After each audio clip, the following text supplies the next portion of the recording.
name is Massimiliano Pio di Cagno.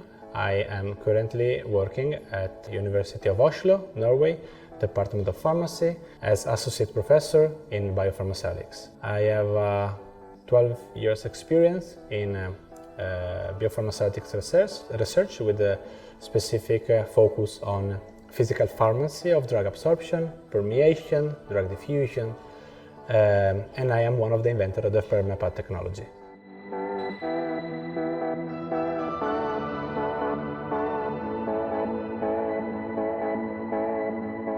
The PermeaPad was invented in 2013 by me and Professor Annette Bauer-Brandl at University of Southern Denmark, STU.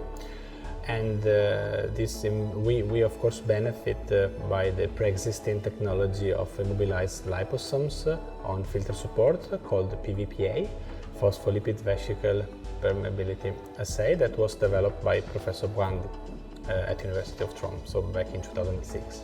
So we have good know-how on permeation and barrier testing, but we actually create a product that could be commercialized. And we worked together with a German company, Inume, now PHABIOC, in the development of the product. So from basically conceptualization and proof of concept of it up till the commercial product in barriers for larger diffusion cells, and later for the PermeaPad plates, actually.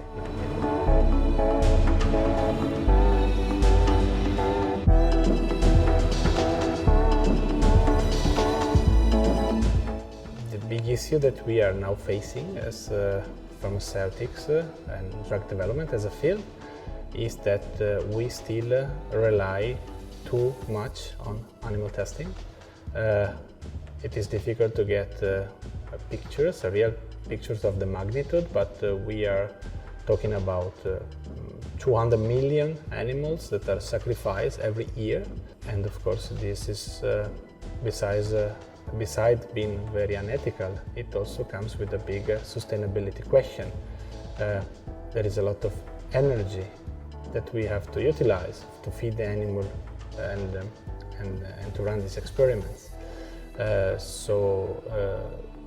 My goal or my aim or my vision is to try to develop new in vitro tools that could give very precise information in terms of permeation, absorption, in vivo performance, prediction of in vivo performance of drugs and formulation, to reduce, replace and refine animal testing to a minimum.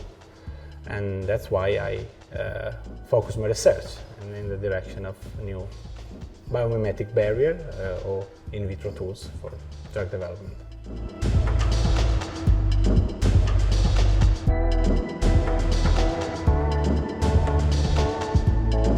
Well, I think that there are two major limitations. One is scientific based limitation.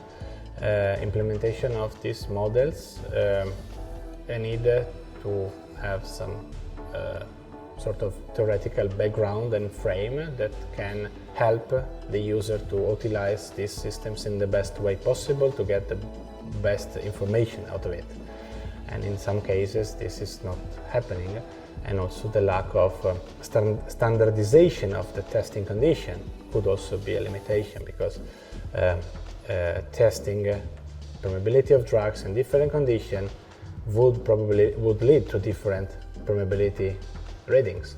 So this is very important that the person that is working with this instrumentation and this assays is aware of. And the second one, and I guess is the most important one, is the lack of a legislative framework at both European and American level. I'm talking about EMA and FDA, that push and promote the implementation of this system for application of new drug discovery and new drug in the market.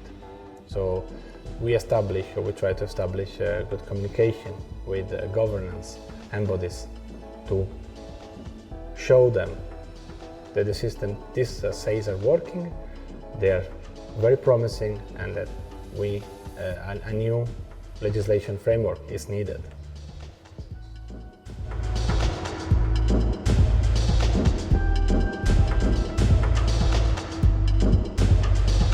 Well, I'm convinced that we will see a decline in terms of implementation on animal testing, and I'm sure we will see in the next years a growing implementation of in vitro tools.